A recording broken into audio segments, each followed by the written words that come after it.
അഷ്ടമി രോഹിണി ആഘോഷം താള നൃത്ത വർണ്ണ വിസ്മയം തീർത്ത് ഘോഷയാത്ര. നായർ സമാജത്തിന്റെ നേതൃത്വത്തിൽ വിവിധ കൂട്ടായ്മകളുടെ സഹകരണത്തോടെയാണ് ഘോഷയാത്ര നടത്തിയത്.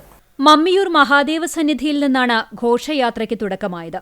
നവരാത്രി മണ്ഡപത്തിനു മുമ്പിൽ വർണ്ണശബളമായ പൂക്കൾ കൊണ്ട് മയിലിന്റെ ചിത്രമൊരുക്കി ഈരേഴു 14 ലോകത്തെ സങ്കൽപ്പിച്ച് വിളക്കുകൾ കൊളുത്തി.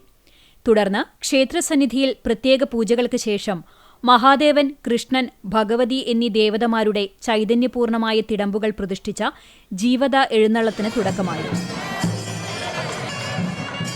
ആചാരനിഷ്ഠയോടെ ബ്രാഹ്മണശ്രേഷ്ഠരാണ് ജീവത എഴുന്നള്ളത്ത് നടത്തുന്നത്.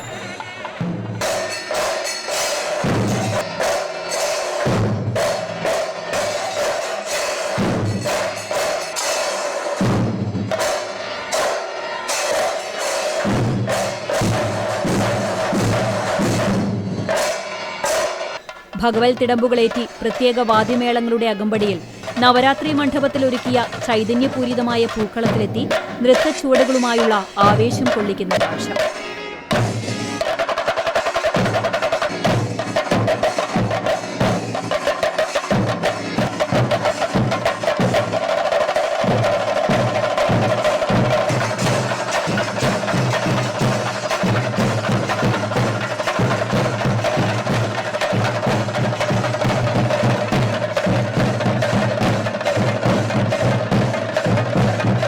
തുടർന്ന് മനോഹരമായ ഗോപികാനൃത്തം, ഉറിയടി എന്നിവയ്ക്ക് ശേഷം കൃഷ്ണരഥം, ഗോപികാനൃത്തം, താലം, വിവിധ വാദ്യങ്ങൾ എന്നീ വിസ്മയ കാഴ്ചകളോടെ ഗുരുവായൂരിന്റെ വീഥികളെ ഭക്തിലഹരിയിൽ ആറാടിച്ച് ഘോഷയാത്ര കൃഷ്ണസന്നിധിയിലെത്തി. നിരവധി ഭക്തർ ഘോഷയാത്രയിൽ അണിനിരന്നു.